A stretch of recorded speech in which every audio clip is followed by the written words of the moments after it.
মাহমুদুর রহমান মান্না। আমি যেটা বলি শেষ করতে দেন। মাহমুদুর রহমান মান্না আমাদের রাজনৈতিক নেতা মাহমুদুর রহমান মান্না এবং সাংবাদিক রোজিনা ইসলাম, এগুলো খুব আলোচিত মিথ্যা মামলা ছিল, তো এই জন্য এই দুটা নাম রিপ্রেজেন্টেটিভ এক্সাম্পল হিসাবে উল্লেখ করলাম। আরো অনেক মামলায় প্রত্যাহার করা হবে। আমরা বিচার বিভাগের সংস্কারের জন্য কিছু উদ্যোগ গ্রহণ করেছি অল্প সময়। এর মধ্যে আমরা মাননীয় প্রধান বিচারপতি সহ আপিল বিভাগে বিচারপতি নিয়োগ দেওয়ার ক্ষেত্রে আইন মন্ত্রণালয়কে যে সহযোগিতামূলক কার্যক্রম করতে হয় সেটা আমরা সম্পন্ন করেছি। আপনারা দেখেছেন অতি দ্রুত আমাদের প্রধান বিচারপতি এবং আপিল বিভাগে যারা বিচারপতি আছেন মাননীয় প্রধান বিচারপতি ওনাদের নিয়োগ হয়েছে। সারা দেশ থেকে আমরা প্রশংসা পাচ্ছি। আমরা এমন একজন মাননীয় প্রধান বিচারপতি পেয়েছি যিনি অক্সফোর্ড থেকে পড়াশোনা করেছেন, টাফট ইউনিভার্সিটি থেকে পিএইচডি করেছেন। ওনার নানা অত্যন্ত শ্রদ্ধেয় একজন বিচারক ছিলেন। ওনার বাবা আপনারা সবাই চিনেন, ব্যারিস্টার ইশতিয়াককে। তো আমরা যে এই নিয়োগের থেকে আপনারা বুঝে নেবেন যে আমরা কিসের উপর গুরুত্ব দিচ্ছি, কোয়ালিটি ইন্টিগ্রিটির উপর গুরুত্ব দিচ্ছি।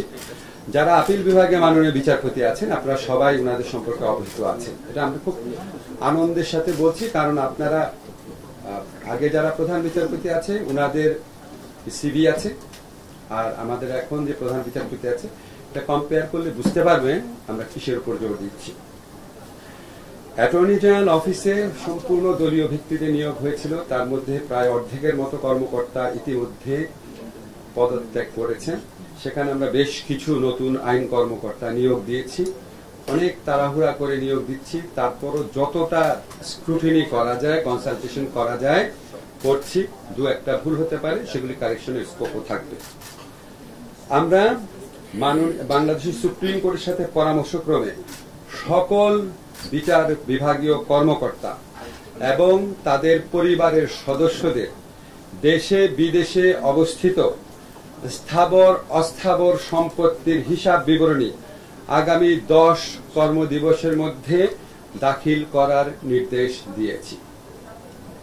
আমরা অধস্তন আদালতে পরিবেশ উন্নয়নের জন্য, পরিষ্কার পরিচ্ছন্নতার জন্য কিছু উদ্যোগ গ্রহণ করেছি। অধস্তন আদালতে প্লাস্টিক পণ্যের ব্যবহার আমরা নিষিদ্ধ করেছি। রিপ্লেস করতে একটু টাইম লাগবে, বাট অলরেডি নির্দেশনা পৌঁছে গেছে। এছাড়া আপনারা জানেন ওখানে শৌচাগার যে আছে, মাতৃ দুগ্ধদান কেন্দ্র আছে, মহিলা পুরুষদের বিচার প্রার্থীদের জন্য যে জায়গাগুলো আছে, এখানে স্থান সংকট আছে, জনবলের সংকট আছে, বাজেটের সংকট আছে। সাধ্যমতো সবকিছু করার জন্য নির্দেশনা পাঠিয়ে দেওয়া হয়েছে। আর গণহত্যা এবং গুলিবর্ষণ এই সমস্ত ঘটনার বিচারের জন্য ইতিমধ্যে কিছু মামলা হয়েছে আপনারা জানেন, এবং আমরা নিজেরা রাজপথে থাকা বিভিন্ন ছাত্র সংগঠন, বিভিন্ন মানবাধিকার সংগঠন, জনগণের বিভিন্ন গোষ্ঠী দাবি করেছেন যে এটাকে মানবতা বিরোধী অপরাধ হিসাবে এটা বিচার করার স্কোপ আছে কিনা। আমরা সেটা খতিয়ে দেখেছি। আপনাদেরকে আমরা বলতে চাই 1973 সনে যে ইন্টারন্যাশনাল ক্রাইম ট্রাইব্যুনাল অ্যাক্ট আছে, যেটা পরে 2009 এবং 13তে সংশোধনী হয়েছে, সেই আইনে আমরা জুলাই গণহত্যা বলতে আমি অগাস্টের প্রথম 5 দিনের গণহত্যার কথা বোঝাচ্ছি। এটার জন্য দায়ী যে ব্যক্তিবর্গ আছেন উনাদের বিচারের জন্য আন্তর্জাতিক অপরাধ ট্রাইব্যুনালে উনাদের বিচারের জন্য আমরা ইতিমধ্যে একটা ছোটখাটো গবেষণার মতো করে দেখেছি। এই আইনের অধীনে এই হত্যাকাণ্ডের সাথে জড়িত ব্যক্তিরা এবং যারা আদেশ দিয়েছেন, বিভিন্নভাবে সহযোগিতা করেছেন, তাদের সকলকে বিচারের আওতায় আনা সম্ভব। এবং আমরা এই আন্তর্জাতিক অপরাধ ট্রাইব্যুনাল, এখানে আপনারা জানেন একটা ইনভেস্টিগেশন এজেন্সি আছে, একটা প্রসিকিউশন টিম আছে, এগুলিকে আমরা রিঅর্গানাইজ করার চেষ্টা করছি। আদালতটা একটু পরে করব। আর এই ইনভেস্টিগেশনের ক্ষেত্রে এটা আমরা জাতিসংঘের তত্ত্বাবধানে করার চেষ্টা করছি। জাতিসংঘ থেকে আমাদের বারবার সহযোগিতার আশ্বাস দেওয়া হয়েছে। আমরা বিচারে সত্যিকারের স্বচ্ছতা, নিরপেক্ষতা নিশ্চিত করার জন্য আমরা জাতিসংঘের তত্ত্বাবধানে আমাদের ইনভেস্টিগেশন টিম থাকবে, তারা কাজ করবে জাতিসংঘের তত্ত্বাবধানে। সর্বাত্মক তত্ত্বাবধানে সেটার লক্ষ্যে সমস্ত উদ্যোগ গ্রহণ করব। ইতিমধ্যে এখানে জাতিসংঘের যে আবাসিক প্রতিনিধি আছে ওনার সাথে আমরা মিটিং করব, ডিসিশন নিয়েছি, ডেট ঠিক হয় নাই, সহযোগিতা চাবো। এছাড়া আমাদের আরও উচ্চ পর্যায় থেকে জাতিসংঘের বিভিন্ন কনসার্ন এজেন্সি আছে, ওনাদের সাথে যোগাযোগ করা হবে, আমরা করব। আমরা আশা করছি দ্রুত আমরা এটা শুরু করতে পারবো। এই হচ্ছে আমার বক্তব্য। আপনাদের কোনো প্রশ্ন আছে কিনা?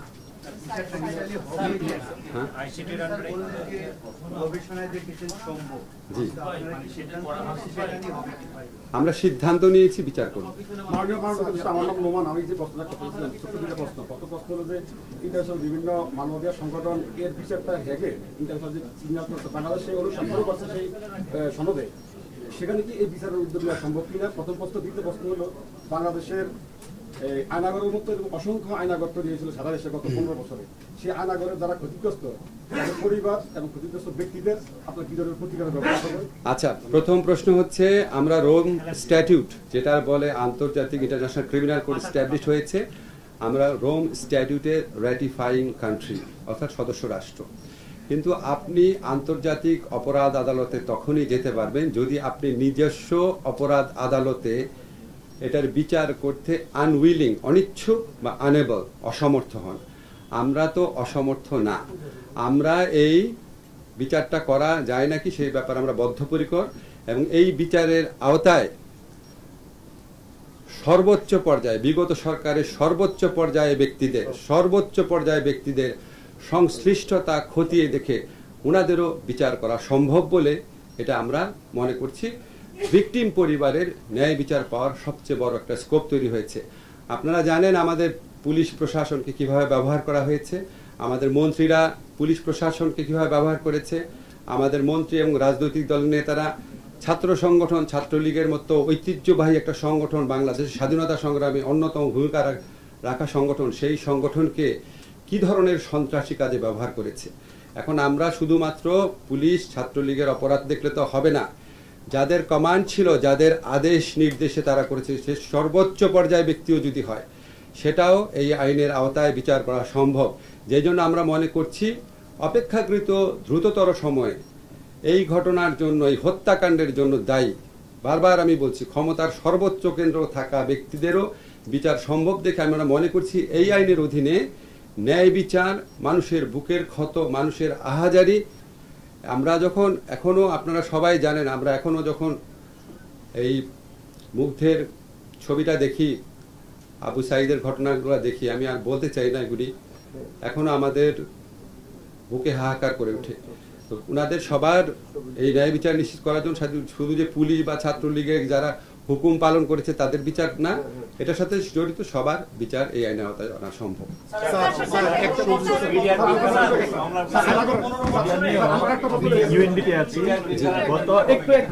এটা নিয়ে শুধু প্রশ্ন করেন। গত 111 থেকে 17 বছর, প্লিজ এটা শেষ করেন। হ্যাঁ, আমি ইউএনবিতে আছি, মাসুদুল হক আমার নাম।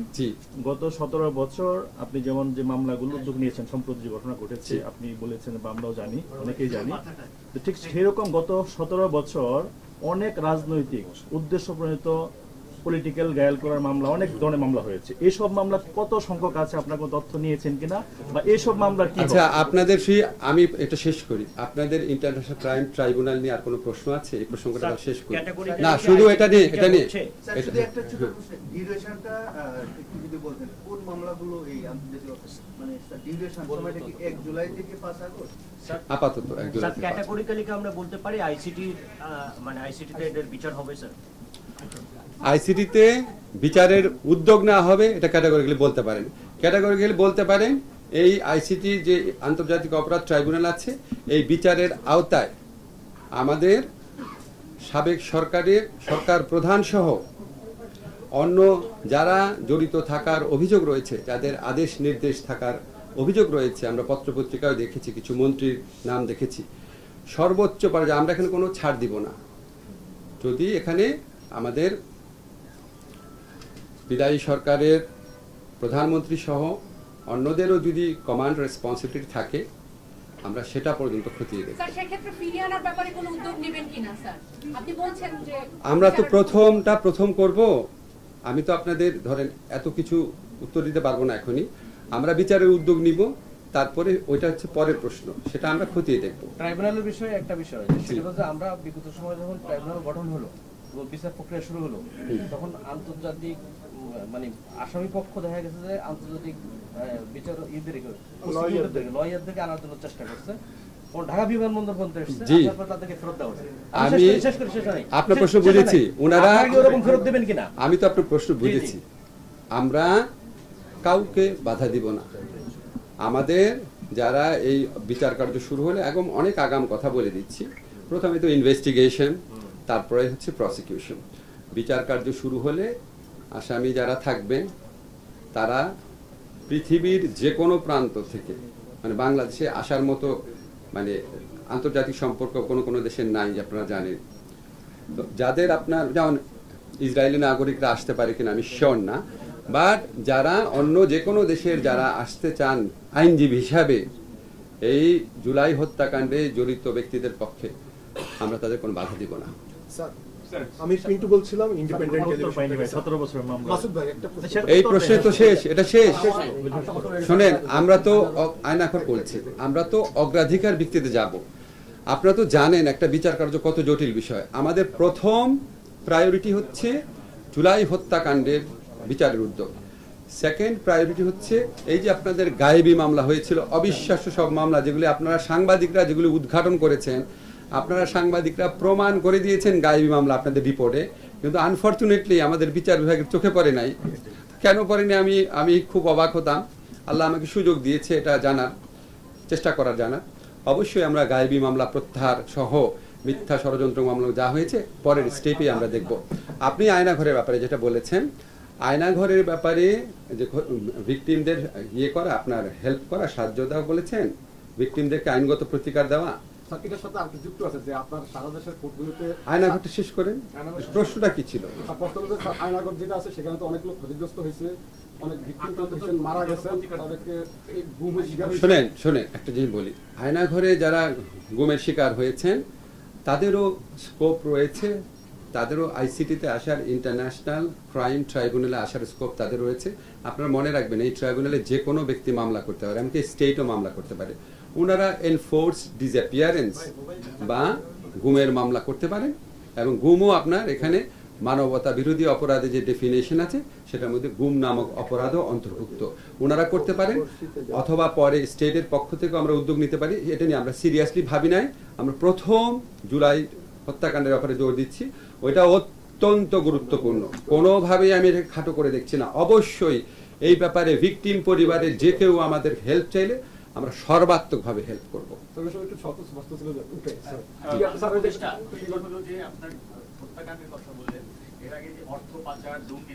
এটা নিয়ে আমরা ওয়ান ইলেভেনের সময় দেখেছিলাম যে বিশেষভাবে তাদের বিচার হয়েছিল। এক্ষেত্রে বিশেষ কোনো ব্যবস্থা নেবেন কিনা, কিংবা ঢালাওভাবে তো অনেক করা যাবে না, অনেকে বলছে ট্রুথ কমিশন বা রিকনসিলিয়েশন এরকম করা হবে। ইন্টেনশন ওয়াইজ যদি বলেন, প্রিন্সিপাল ওয়াইজ যদি বলেন, অবশ্যই আমাদের ইন্টেনশন আছে, আমাদের প্রিন্সিপাল রয়েছে যে কোনো অপরাধের বিচার করব। আমার দেশের সম্পদ, আমার দেশের ব্যাংক লুটপাট করে নিয়ে যাবে, এটা তো আমার আপনার টাকা, এটা তো আপনার সাবেক সরকারের মন্ত্রীদের টাকা না, জনগণের টাকা যারা নিয়ে গেছে তাদের অর্থ ফেরত আনার ব্যবস্থা করা, তাদের বিচারের সম্মুখীন করার জন্য যতটুকু করা দরকার অবশ্যই আমরা করব।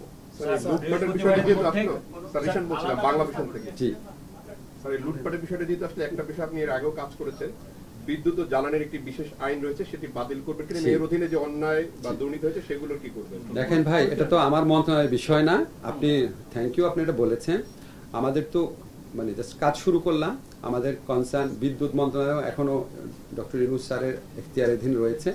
আমাদের আপনি খুব ইম্পর্টেন্ট একটা কথা বলেছেন, আমি যত তাড়াতাড়ি সম্ভব স্যারকে এটা বলবো। আমি বিশ্বাস করি খুব দ্রুত এটা বাতিল করা হবে।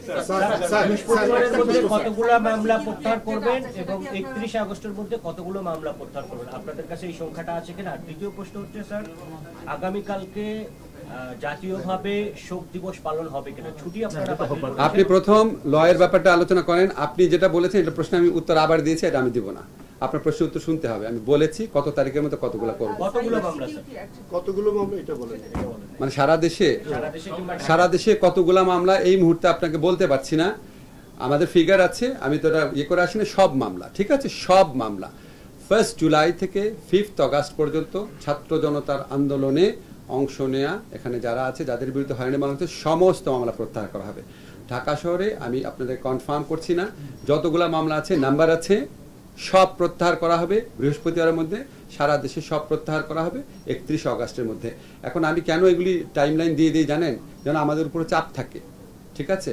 এখন হয়তো শেষ পর্যন্ত ফেল করলাম, কিন্তু আমাদের যেন সবসময় মনে থাকে, পুরা দেশবাসীর কাছে এটা বলেছি, নিজেকে নিজে একটা দায়বদ্ধতার মধ্যে রাখার চেষ্টা করছি। স্যার, গণমাধ্যম এবং সামাজিক যোগাযোগ মাধ্যম নিয়ন্ত্রণের জন্য সাইবার সিকিউরিটি অ্যাক্টের যে আমি বুঝেছি, শুনে আমি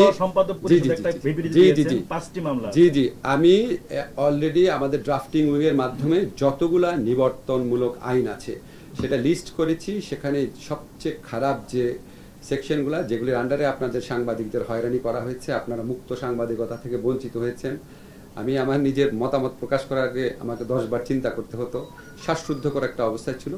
ডেফিনেটলি আমরা এগুলি বাতিল বা সংশোধনে যেটা প্রয়োজন সেটা করব, একটু সময় দেবেন আমাদের। আর মামলাটা গতি পাবে কোনটা? সাগররুনি অবশ্যই অবশ্যই আপনারা রাজপথে থেকে আপনারা আমাদের উপর সারাক্ষণ চাপ রাখবেন। সাগররুনি হত্যাকাণ্ডের বিচার না হলে জাতির কাছে আমরা সবাই দায়ী থাকব। আমি বিশ্বাস করতে পারি না যেরকম একটা ফার্স করা হয়েছে, এরকম একটা নির্মম হত্যাকাণ্ড নিয়ে। অবশ্যই হবে। স্যার 111-এর সময়, স্যার 111-এর পরে স্যার খালেদা জিয়ার বিরুদ্ধে 19টা মামলা হয়েছিল, আর শেখ হাসিনার বিরুদ্ধে 8টা মামলা হয়েছিল। জি স্যার, আমি এই ব্যাপারে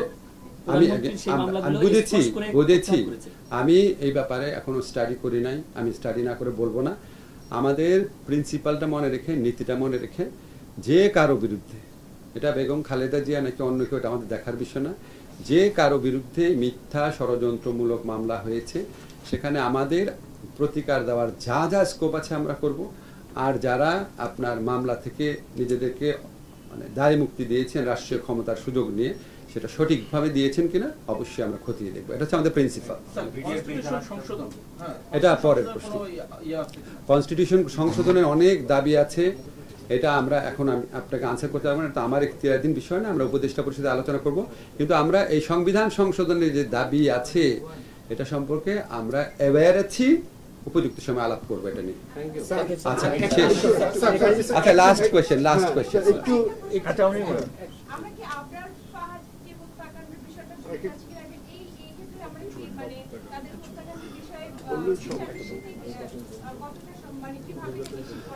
আপনাকে ধন্যবাদ। আমরা আবরার ফাহাদের কাছে ঋণী। আমাদের অনেক রাজপথের আন্দোলনের প্রেরণা ছিল আবরার ফাহাদের যে আত্মাহুতি। শ্রদ্ধার সঙ্গে আমি জুলাই হত্যাকাণ্ডে যারা আছে, যেহেতু মনে করিয়ে দিলেন, সবার নামের সাথে সাথে আবরার ফাহাদ সহ এই গত 15-17 বছরে যারা নিহত হয়েছেন, গুম হয়েছেন, আপনার মুশতাক ছিলেন, মানবাধিকার কর্মী, সবার নাম মনে পড়ছে না, সবার প্রতি শ্রদ্ধা জানাচ্ছি।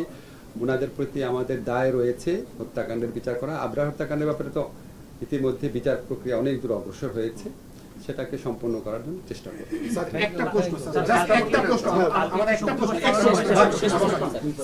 সেটা হচ্ছে স্যার, আমরা দেখেছি যে স্যার গত 15 বছরে, যেমন আমার বয়স 36 বছর, আমি এখন পর্যন্ত ভোট দিতে পারিনি স্যার।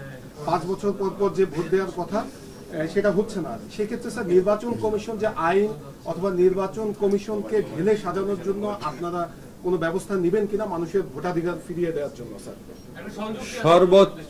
সর্বোচ্চ আন্তরিকতার সাথে অবশ্যই নিব। আমি সাংবিধানিক আইনের শিক্ষক, আমার স্টুডেন্টদেরকে যখন বলতাম জনগণের ভোটে নির্বাচিত, তখন তারা হাসা শুরু করতো। এটা আমি অনেকবার আপনাদের জানেন, টক শোতে বলেছি। একটা জাতির, পুরা জাতির ভোটাধিকারকে কি বলবো আর কি, এইরকম ফার্স করা মানুষের ভোটাধিকারের সাথে, এই রাষ্ট্রের মালিকানা হচ্ছে জনগণের, আর্টিকেল 7 অনুযায়ী এই পুরা মালিকানারকে ছিনিয়ে নেওয়া যাওয়া হয়েছে ভোটাধিকার কেড়ে নেওয়ার মাধ্যমে। আমরা এটা নিয়ে অত্যন্ত আন্তরিকতার সাথে সর্বোচ্চ মেধা প্রয়োগ করে, আমাদের যতটুকু মেধা আছে অবশ্যই আমরা চেষ্টা করব। আমরা চেষ্টা করার প্রক্রিয়া যা যা দরকার সেটা করব। ঠিক আছে। বৈষম্য বিরোধী আন্দোলনের প্রেক্ষিতে আপনারা আজকে সরকার গঠন করেছেন। ইতিমধ্যে আপনারা এই সমাজের কোন কোন বৈষম্য আইডেন্টিফাই করেছেন এবং কোন কোন বৈষম্য দূর করার, যেহেতু আপনারা রিফর্ম করার একটা উদ্যোগ নিয়েছেন, এই আমরা শুনি সেগুলো স্পেসিফিক কিছু বলতে পারেন কিনা? স্পেসিফিক বলতে পারি, এই সমাজের রন্ধ্রে রন্ধ্রে বৈষম্যের বীজ এই সদ্য বিদায়ী সরকার রোপণ করে গেছে। এই বৈষম্য এত সর্বব্যাপী, এত ডিপলি রুটেড, এটা আইডেন্টিফাই করা মানে কি বলবো, এটা আইডেন্টিফাই করার কিছু নাই। Every one of you knows যে কি ধরনের বৈষম্য করা হয়েছে। তবে আপনি যেহেতু বলেছেন, আমরা তাৎক্ষণিকভাবে ধর্মের ভিত্তিতে যে বৈষম্য হয়েছে বা যে মানে নিপীড়ন হয়েছে সেগুলিকে আমরা আইডেন্টিফাই করব, রাজনৈতিক পরিচয়ের ভিত্তিতে, জন্মস্থানের ভিত্তিতে সবগুলি করব। আমরা অ্যাওয়্যার আছি, আমাদের তো খুব অল্প দিন হলো, আমরা সবই করব। আমরা জানি আপনাদের অনেক প্রত্যাশা আছে, কিন্তু আমাদের সামর্থ্যের সীমাবদ্ধতা আছে, এটাও বিবেচনা করে দেখবেন। আর আপনাদেরকে সবাইকে একটা জিনিস বলি, আমি নিজে একসময় সাংবাদিক ছিলাম, আমি জানি আপনারা কত চাপের মধ্যে সাংবাদিকতা করেছেন। এর মধ্যে অনেকে অনেক সাহসিকতার সাথে সাংবাদিকতা করেছেন, অনেকে পারেন নাই করতে, অনেকে ইচ্ছা করেই সাংবাদিকতা করেননি। সাবেক প্রধানমন্ত্রী এবং সরকারের স্থাপকতা করেছেন, কিন্তু এদের সংখ্যা বেশি না। আমি জানি আপনাদের মেজরিটির মধ্যেই সৎ, সাহসী, নিরপেক্ষ সাংবাদিকতা করা মানসিকতা আছে। এখন তো মুক্ত সময়, আমরাও যদি কোনো ভুল করি, আপনারা উইথ গুড ইন্টেনশন আপনারা আপনাদের সর্বোচ্চ মেধা এবং আন্তরিকতা প্রয়োগ করে আমাদের জন্য একটা ওয়াচডগের ভূমিকা পালন করবেন। আমরাও ভুল করতে পারি, পদে পদে ধরিয়ে দিবেন, বাট বস্তুনিষ্ঠভাবে। ধন্যবাদ।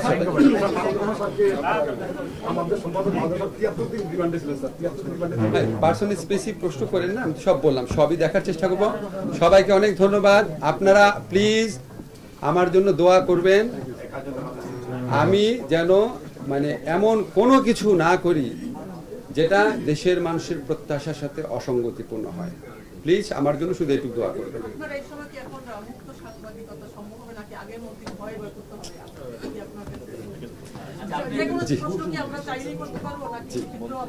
না, যে কোনো প্রশ্ন এখন শুনেন, আমি এখন ধরেন হত্যাকাণ্ড নিয়ে, এখন আমি হত্যাকাণ্ড নিয়ে আলাপ করছি। এখন আপনি যদি বলেন যে আপনার প্রিয় ফুটবল টিম কি, তো হয় না। তো যে কোনো প্রশ্ন না, আমার বিষয় রিলেটেড প্রশ্ন করবেন। হ্যাঁ, আমি যে মন্ত্রণালয়ের দায়িত্বে নিয়োজিত, আমরা তো এখানে সিরিয়াস রাষ্ট্রীয় কাজ করছি।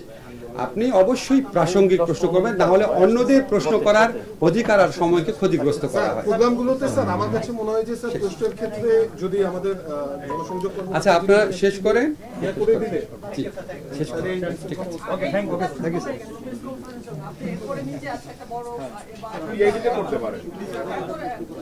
বড় যে রুমটা আছে সেটা আমার মন্ত্রণালয়ের না, আমি আমার মন্ত্রণালয়ের বাইরে কিছু করব না। ঠিক আছে,